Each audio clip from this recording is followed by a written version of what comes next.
আসসালামু আলাইকুম, সবাইকে শুভেচ্ছা সহ আমন্ত্রণ জানাচ্ছি বাংলাভিউ রাতের সংবাদে। সাথে আছি আমি আন্নামা চৌধুরী। প্রথমেই লতিফ ট্রাভেলস সংবাদ শিরোনাম।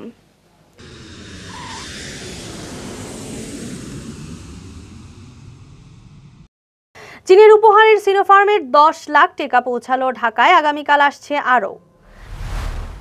20 দিন পর দেশে মহামারী করোনা ভাইরাসের মৃত্যু 200-র নিচে নামলো, মৃত্যু কমার পাশাপাশি কমেছে শনাক্তের সংখ্যাও। 2 দফায় 6 দিনের রিমান্ড শেষে কারাগারে পরিমণি, জামিনের আবেদন মঞ্জুর করেননি আদালত। করোনা ভাইরাসে সিলেটে আরও 8 জনের মৃত্যু হয়েছে, মোট শনাক্তের সংখ্যা ছাড়ালো 48,000। দেশের বিভিন্ন স্থানে সাম্প্রদায়িক হামলার প্রতিবাদে সিলেটে মানববন্ধন। গোয়াইনঘাটে মিসবাউদ্দিনের উপর হামলার প্রতিবাদে সভা অনুষ্ঠিত। এতক্ষণ শুনছিলেন শিরোনাম, এবারে বিস্তারিত। চীন থেকে উপহার হিসেবে পাঠানো সিনোফার্মের আরও 10 লাখ ডোজ টিকা ঢাকায় এসে পৌঁছেছে। বিমান বাংলাদেশ এয়ারলাইন্সের একটি ফ্লাইট চীন থেকে এসব টিকা নিয়ে শুক্রবার সন্ধ্যা 6টার দিকে ঢাকা হযরত শাহজালাল আন্তর্জাতিক বিমানবন্দরে এসে নামে। এ নিয়ে চীন সরকারের উপহারের 21 লাখ ডোজ টিকা এসে পৌঁছেছে।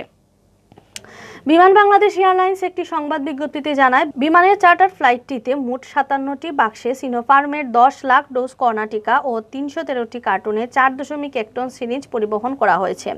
সাশ্রয়ী খরচে এসব টিকা ও সিরিঞ্জ দেশে পরিবহন করেছে বিমান। এদিকে শনিবার সকাল 10টায় বিমানের আরেকটি চার্টার ফ্লাইটে টিকা আনতে ঢাকা থেকে চীনের তিয়ানজিন বিনহাই আন্তর্জাতিক বিমানবন্দরের উদ্দেশ্যে ছেড়ে যাবে।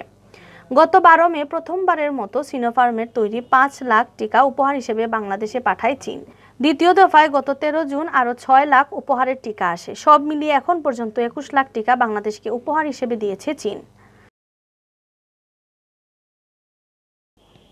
20 দিন পর দেশে মহামারী করোনা ভাইরাসের মৃত্যু 200-র নিচে নামলো। গত একদিনে করোনা ভাইরাসে মারা গেছেন 197 জন। এর আগে গত 24 জুলাই 200-র নিচে কম মৃত্যু হয়। সেদিন 195 জনের মৃত্যু হয়েছিল। এরপর থেকে প্রতিদিনই 2 শতাধিক মৃত্যু হয়েছে। এ নিয়ে মৃত্যুর সংখ্যা পাশাপাশি কমেছে করোনা শনাক্তের সংখ্যা। গত একদিনে শনাক্ত হয়েছেন 8,465 জন।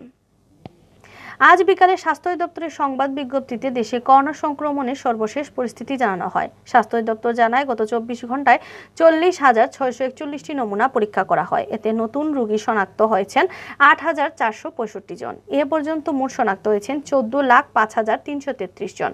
স্বাস্থ্য দপ্তর জানায়, গত একদিনে যারা মারা গেছেন তাদের মধ্যে পুরুষ 108 জন ও নারী 89 জন।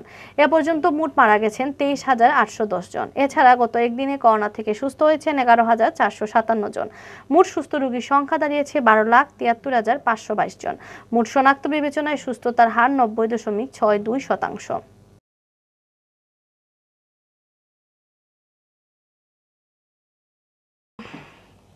মাদক মামলায় চিত্রনায়িকা পরিমণির জামিনের আবেদন মঞ্জুর করেনি আদালত। জামিন আবেদন নাকচ করে কারাগারে পাঠানোর নির্দেশ দিয়েছেন আদালত। শুক্রবার ঢাকা মহানগরের হাকিম ধীমান চন্দ্র মোলের আদালতে পরিমণির জামিনের আবেদন করেন তার আইনজীবী মুজিবুর রহমান। শুক্রবার বেলা 11:40 তাকে ঢাকা মহানগর হাকিম আদালতে হাজির করে পুলিশ। রিমান্ডে নিয়ে জিজ্ঞাসাবাদ শেষে আজ শুক্রবার বেলা 11:40 পরিমণিকে একটি মাইক্রোবাসে করে হাজতখানায় আনে পুলিশের অপরাধ তদন্ত বিভাগ সিআইডি। এর আগে বনানী থানায় করা মাদক মামলায় চিত্রনায়িকা পরিমণিকে গত মঙ্গলবার 2 দিন রিমান্ডে নিয়ে জিজ্ঞাসাবাদ করার অনুমতি দেন আদালত।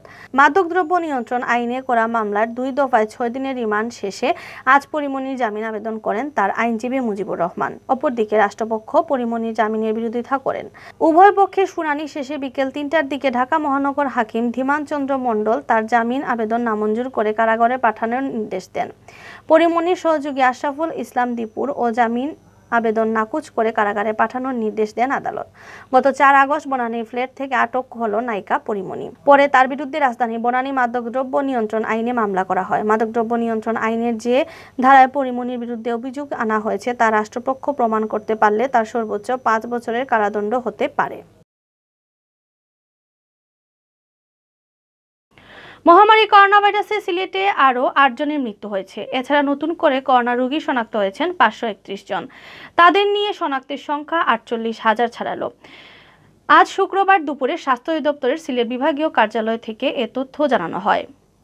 সিলেট বিভাগের সর্বশেষ করোনা পরিস্থিতি সম্পর্কে প্রেরিত প্রতিবেদনে জানা হয়, গেল 24 ঘন্টায় আরও 531 জন করোনা রোগী শনাক্ত হয়েছেন। এ নিয়ে বিভাগে করোনা আক্রান্ত রোগীর সংখ্যা দাঁড়িয়েছে 48,109 জন। গেল 24 ঘন্টায় অর্থাৎ বৃহস্পতিবার সকাল 8টা থেকে শুক্রবার সকাল 8টার মধ্যে সিলেটে মারা গেছেন 8 জন করোনা আক্রান্ত রোগী। সব মিলিয়ে বিভাগের মৃতের সংখ্যা 873 জন। এদের মধ্যে সিলেট জেলায় 702, সুনামগঞ্জে 60, মৌলভীবাজারে 67 ও হবিগঞ্জে 44 জন। প্রতিবেদন থেকে আরও জানা গেল, গত 24 ঘন্টায় সুস্থ হয়েছেন 551 জন করোনা আক্রান্ত রোগী।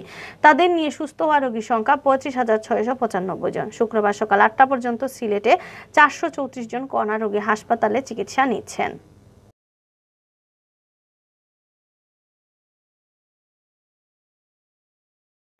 খুলনায় রূপসা উপজেলার শিয়ালী গ্রামসহ দেশের বিভিন্ন স্থানে সাম্প্রদায়িক হামলার প্রতিবাদে মানববন্ধন ও প্রতিবাদ করেছে বাংলাদেশ জাতীয় হিন্দু যুব মহাজোট সিলেট বিভাগ।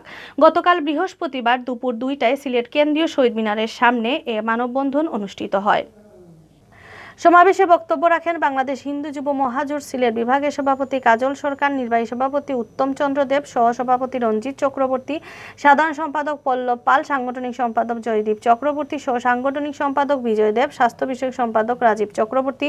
উপস্থিত ছিলেন মলয় দেব, তুপাতি, ভূপতি রঞ্জন দাস, টুটুল চক্রবর্তী, কার্তিক পাল, হরিদন, রিঙ্কু দেব, চয়ন দেব, বিদ্যুৎ দেবনাথ, টুটুল চৌধুরী, অপূর্ব দাস, প্রবাল সিংহ, রবীন ঘোষ প্রমুখ।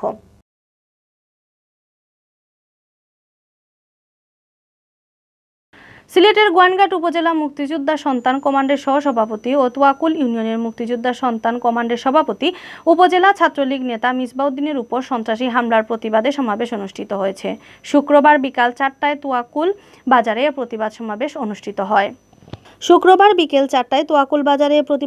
অনুষ্ঠিত হয়। তোয়াকুল ইউনিয়ন মুক্তিযোদ্ধা সন্তান কমান্ডের উদ্যোগে তোয়াকুল বাজারে অনুষ্ঠিত প্রতিবাদ সমাবেশে সভাপতিত্ব করেন তোয়াকুল ইউনিয়ন মুক্তিযোদ্ধা সন্তান কমান্ডের সহসভাপতি রেজাউল করিম। তোয়াকুল ইউনিয়ন মুক্তিযোদ্ধা সন্তান কমান্ডের ধর্ম বিষয়ক সম্পাদক জুবাইর আহমেদের পরিচালনায় অনুষ্ঠিত সমাবেশে বক্তারা মিসবাউদ্দিনের উপর হামলার ঘটনায় জড়িত সন্ত্রাসীদের অবিলম্বে গ্রেফতারের দাবি জানান। প্রতিবাদ সমাবেশে সন্ত্রাসী হামলায় শিকার মিসবাউদ্দিনের বড় ভাই ও তোয়াকুল ইউনিয়নের পরিষদের মেম্বার আলাউদ্দিন বলেন, চলতি মাসের 4 তারিখ রাত 12:30টার দিকে আমার ভাই মিসবাউদ্দিন তোয়াকুল ইউনিয়নের লাকি গ্রামের নাইমুল্লার ছেলে সেলিম মিয়া, আয়াতুল্লার ছেলে মোহাম্মদ সুলেমান মিয়া সহ আরও কয়েকজন সন্ত্রাসী মিলে লাকি গ্রামস্থ আমার ছোট ভাই জখমি মিসবাউদ্দিনের বাড়ির উত্তর পূর্ব দিকে ব্রিজের উপর অতর্কিত হামলা চালান। এতে ঘটনাস্থলেই মাটিতে লুটিয়ে পড়েন মিসবা। প্রতিবাদ সমাবেশে প্রধান অতিথি হিসেবে বক্তব্য রাখেন গোয়াইনঘাট উপজেলা মুক্তিযোদ্ধা সন্তান কমিটির সভাপতি মোহাম্মদ কামাল হোসেন। এতে প্রধান বক্তা হিসেবে বক্তব্য রাখেন গোয়াইনঘাট উপজেলা আওয়ামী লীগের যুব ক্রীড়া বিষয়ক সম্পাদক কামরুল হাসান। বিশেষ অতিথি হিসেবে বক্তব্য রাখেন গোয়াইনঘাট উপজেলা মুক্তিযোদ্ধা সন্তান কমান্ডের সাধারণ সম্পাদক গুলাম সারোয়ার, তোয়াকুল ইউনিয়নের পরিষদের সাবেক চেয়ারম্যান ও তোয়াকুল ইউনিয়নের আওয়ামী লীগ সাধারণ সম্পাদক মোহাম্মদ লুকমান, ইউপি সদস্য লুকমান আহমেদ, গোয়াইনঘাট উপজেলা ছাত্রলীগের সাবেক সভাপতি মিসবাউদ্দিন, তোয়াকুল ইউনিয়ন পরিষদের সদস্য হেলাল উদ্দিন, উপজেলা যুবলীগের আহ্বায়ক কমিটির সদস্য মোহাম্মদ তাজউদ্দিন, তোয়াকুল ইউনিয়ন যুবলীগের সভাপতি নুরুল মোমেন জাহিদ, উপজেলা ছাত্রলীগ নেতা মাসুক আহমেদ, সাংগঠনিক সম্পাদক সুজনা আহমেদ, বীর মুক্তিযোদ্ধা আব্দুল মতিন, তোয়াকুল ইউনিয়ন মুক্তিযোদ্ধা সন্তান কমান্ডের সাধারণ সম্পাদক ফয়জুল আম্বিয়া, তোয়াকুল ইউনিয়ন ডিজিটাল সেন্টারের পরিচালক সাদিকুর রহমান। এতক্ষণ শুনছিলেন বাংলাভিউ রাতের সংবাদ। রাত 11টায় প্রচারিত হবে সিলেটের আঞ্চলিক ভাষায় সংবাদ। দেখার আমন্ত্রণ রইল। সাথে থাকার জন্য ধন্যবাদ।